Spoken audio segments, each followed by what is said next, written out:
ये मुझे ये अच्छा नहीं लगता। अच्छा, फिर बोले आप ऐसा करो, महलों से अलग इसके लिए अलग से एक भवन बनवा दो बड़ी रानी को, और वहां इसको एकांत में ले जा करके रखो। राजा को बड़ा कष्ट हुआ, बड़ी दुखी हुए राजा। लेकिन एक वो कहावत है ना, कौन सी, दूध देने वाली गाय की लात भी सहन करनी पड़ती है। राजा ने सोचा कि इसके द्वारा संतान उत्पन्न हुई है, इसने मेरी वंश वृद्धि करी है, इसकी बात को तो मानना पड़ेगा। राजा को कष्ट तो बहुत हुआ, लेकिन बने क्या। राजा ने समझाने का प्रयास किया लेकिन नहीं समझी। मेरे भाई बहन, वो भोली वाली थी, एकदम से सीधी सी।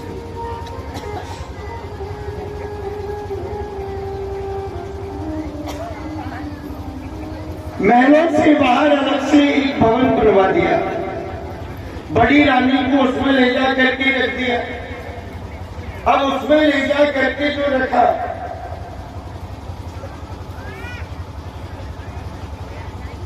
बड़ी रानी को, राजा का मन तो पवित्र था ना, बड़ी रानी के प्रति किसी प्रकार से कोई राजा के मन में द्वेष नहीं था। राजा जब आखेट खेलने के लिए जाया करते थे, लौटते समय बड़ी रानी के भवन से निकल करके बड़ी रानी से मिलकर के आते। ठाकुर जी की कृपा, भगवान की माया, समय आने पर अब तो बड़ी रानी भी गर्भवती हो गई, और सुंदर 10वें महीने के बीच में इसके गर्भ से और एक सुंदर राजकुमार का जन्म हो गया। उस बालक का नाम रखा जी ध्रुव। बालक का नाम ध्रुव। अपने बालक को लालन पालन करने के लिए लगी, पालन पोषण करके उसे बड़ा करने के लिए लगी। 5 वर्ष की सी आयु हो गई बालक की। एक दिन नगर के बीच में छोटे छोटे बालक उनके साथ में खेलने चले गए, और छोटे छोटे बालक हिलमिल करके खेलते हैं ना, तो क्या खेल खेलते हैं, या तो खेलते हैं चोर सिपाही का खेल, छोटे छोटे बालक है, चोर सिपाही का खेल, या फिर हम तुम्हारे मास्टर हैं, आप सब हमारे विद्यार्थी हो, सब सामने बैठ जाओ, हम आपको पढ़ाएंगे, जैसे हम बोले ऐसे ही आपको बोलना है। बोले जी ठीक। इस तरह से छोटे छोटे बालक खेल खेले, और जैसे ही खेल खेला, एक एक को खड़े करके नाम पूछ रहे, भैया तुम्हारा नाम क्या है। सबने नाम बताया। तुम्हारे पिता का नाम, पिता का नाम बता दी।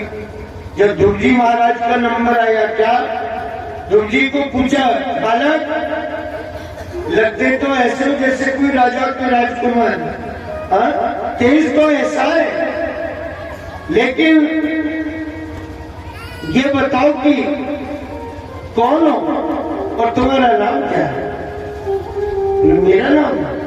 मेरा नाम ध्रुव। हाँ, अच्छा, तुम्हारे पिता का नाम। मेरे पूज्य पिता। ये पिता क्या होता है जी, कभी ना तो देखा न कभी पूछा। बोले तुम्हारे पिता तो होंगे। बोले जी मुझे पता नहीं। बोले माँ। बोले हाँ माँ तो है। तो बोले जाकर के माँ से पूछ करके आओ, तुम्हारी माँ को पता होगा तुम्हारे पिता को। जी महाराज दौड़ते दौड़ते भागते भागते गए, जाकर के माता के श्री चरणारविंदों में प्रणाम किया, कहा माँ कृपा करके मुझे बताइए मेरे पूज्य पिताजी कौन है। बेटा तुझे क्या मतलब, आज तेरे मन में ये बात क्यों आई? हाँ? मैंने तेरी परवरिश में कोई कमी रखी है क्या? तुझे कोई कमी महसूस हो रही है क्या? बोले माँ वो बात नहीं है, लेकिन मुझे बताओ मेरे पिता कौन है? अरे मैं हूं ना, तेरी मैया भी मैं ही हूं, तेरा पिता भी मैं ही हूं ना। माँ सत्य बात बताई। माता छिपाना चाह रही थी कि बालक को पता नहीं लगना चाहिए। ध्रुव जी महाराज ने अपनी माता के प्रति शब्द रूपी वाणी छोड़े। बोले माँ आपको मेरे पिता को बताने में लज्जा आ रही है, इसका मतलब मुझे ये संदेह हो रहा है कि आपने मुझे पाप के द्वारा उत्पन्न कर दिया। जैसे इस प्रकार से कहा, सुनी थी माता के नेत्रों में अश्रुओं की धार बहने के लिए लगी और कहने के लिए लगी, मेरे लाल मैंने तुझे पाप के द्वारा उत्पन्न नहीं किया। इस नगर के जो राजा है ना, राजा उत्तानपाद, उनका तो पुत्र है, वो तेरे पिता है।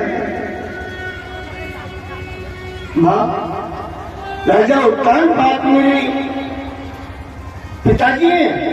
हाँ, तो आप एकांत में निर्जन वन में ये भवन के बीच में अकेली क्यों रह रही है?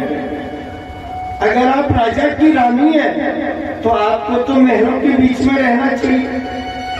बेटा तेरी मौसी है ना, तेरी मौसी का स्वभाव ठीक नहीं है, वो हमें महलों के बीच में रहने नहीं देती, इसलिए हम एकांत में आकर के निवास कर रहे। माँ अगर ऐसी बात है तो मुझे आज्ञा दीजिए, मैं महलों के बीच में खेलने चला जाऊं। हाँ, जाओ चले जाओ। छोटे से ध्रुव महाराज उछलते कूदते दौड़ते भागते महलों के बीच में पहुंचे। महलों के बीच में जैसे गए तो सामने जहां सभा एकत्रित होती थी, वहां सिंहासन के ऊपर राजा उत्तानपाद विराजमान हो रहे। राजा की एक गोद में उत्तम नाम की राजकुमार बैठे हैं, दूसरी गोद राजा की सुनी। जो जिन्हें विचार किए, सामने ये जो सिंहासन पर बैठे हैं ना, यही मेरे पूज्य पिता हैं। पिताजी की एक गोद में मेरे भैया बैठे, दूसरी गोद पिता की खाली है, क्यों नहीं मैं भी पिताजी की गोद में जाकर के बैठ गया। बालक तो थे, अबोध बालक थे, दौड़ते दौड़ते गए और पिताजी की गोद में जाकर के बैठे। पिताजी का तो हृदय बड़ा पवित्र था, कोमल था, अपने पुत्र को अपने हृदय से लगा लिया। लेकिन मौसी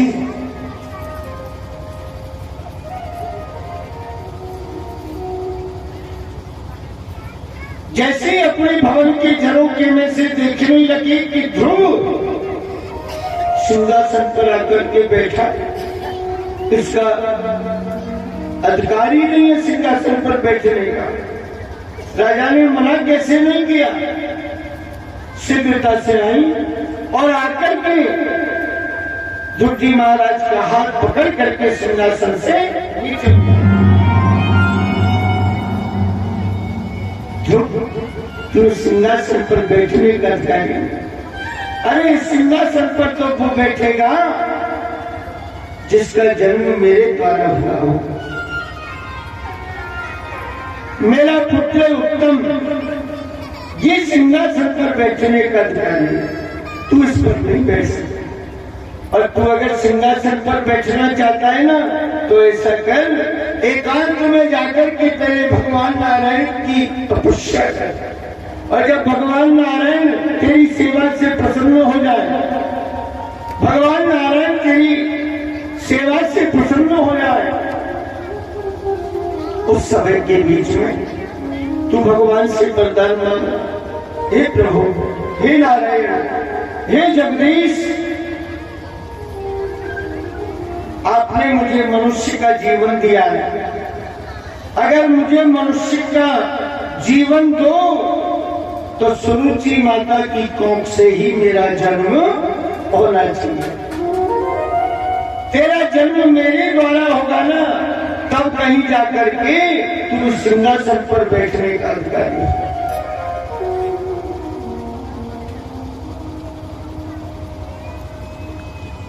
मेरे भाई बहन, ठाकुर जी की कृपा,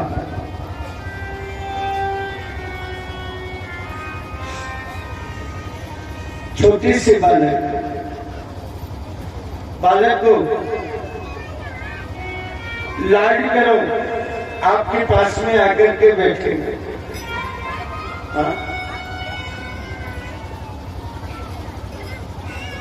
जिस घर में हम रहते हैं,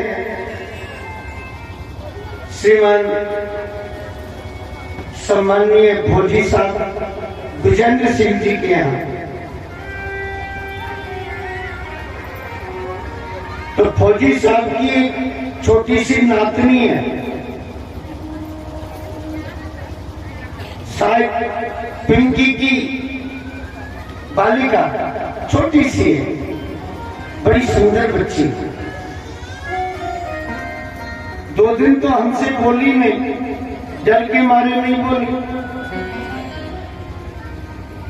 कल रो रही थी, हमने कहा क्यों रो रही है? बोले भैया ने मारा। मैंने उसके भैया को बुलाया, इधर ये तेरी दीदी है, हाथ जोड़ करके माफी मांग, हाथ जोड़ करके माफी मांग, दीदी आगे दोबारा नहीं मांगना। उसने हाथ जोड़ करके माफी मांगी। हमने कहा बेटा अब ये तुझे नहीं मांगी। उसका धीरे धीरे भूल गया कि पंडित जी तो अपने हैं।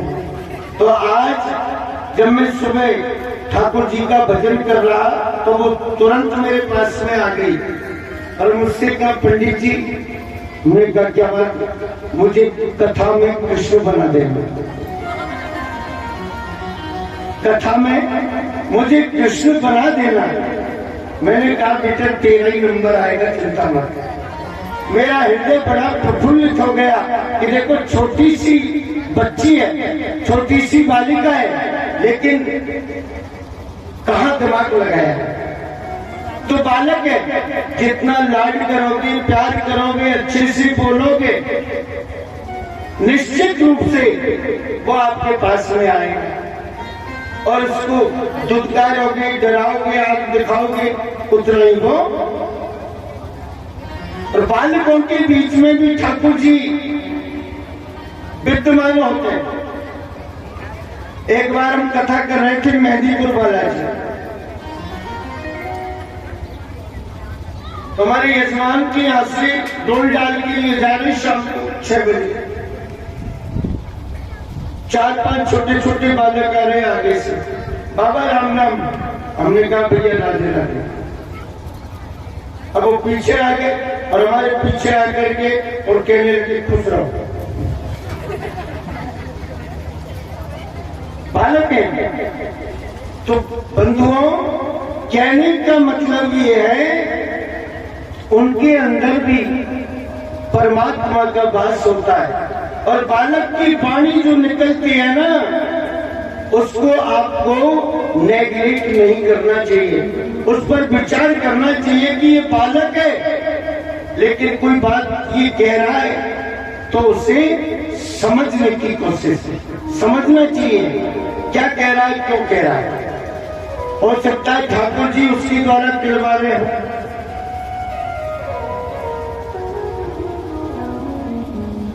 तो देखिए ध्रुव जी महाराज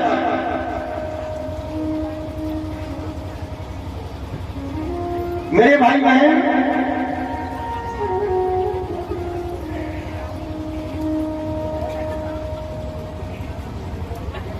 रुदन करते करते विलाप करते करते अपनी माता के भवन में पहुंचे और माता के भवन में जाकर के माता जी को प्रणाम किया। कहा, मां,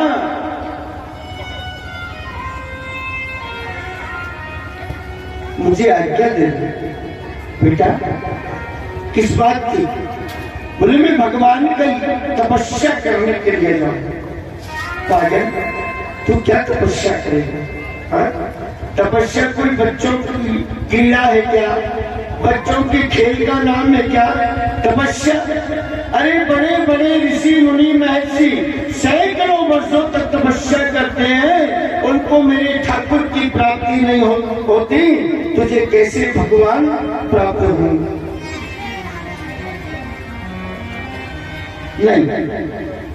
बोले, मां, मुझे जानना है, मैं तपस्या करने के लिए जाऊंगा, मुझे आशीर्वाद। बेटा, तू कैसी बात कर रहा है?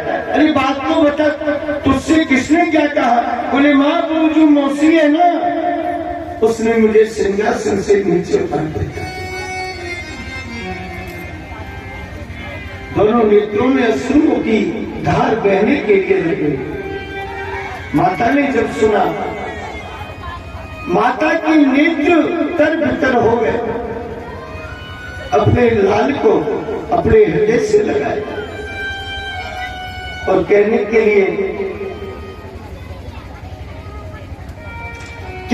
लिए लगी, बेटा, बड़े बड़े ऋषि मुनि महर्षियों को ठाकुर जी की प्राप्ति नहीं हो, तुझे कैसे भगवान प्राप्त होंगे? कोई बात नहीं, अगर वो मौसी ने तेरी ने तुझसे कुछ कह दिया तो वो भी तो तेरी माँ है। जैसी मैं माँ हूं ना, वैसे वो भी तेरी मैया है। अरे मैया की बात का पुत्र को बुरा नहीं मानना चाहिए। क्यों? क्योंकि माँ का हृदय बड़ा पवित्र होता है, कोमल होता है। एक माता के चाहे 2 बेटा है, चाहे 3 बेटा है, चाहे 5 बेटा है या 7 बेटा है, लेकिन कहते हैं बंधुओं,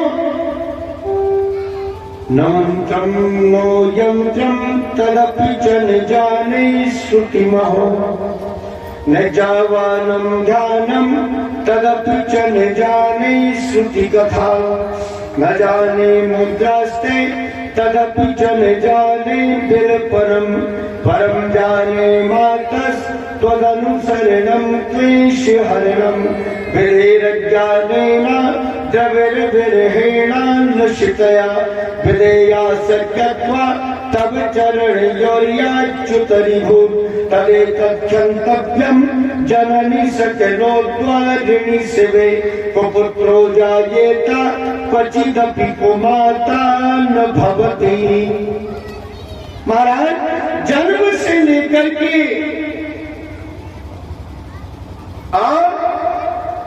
मृत्यु पर्यंत तक मां अपने पुत्र को बालक रूप में निहारती है, बेटे रूप में निहारती है, पुत्रवत ही मान करके चलती है।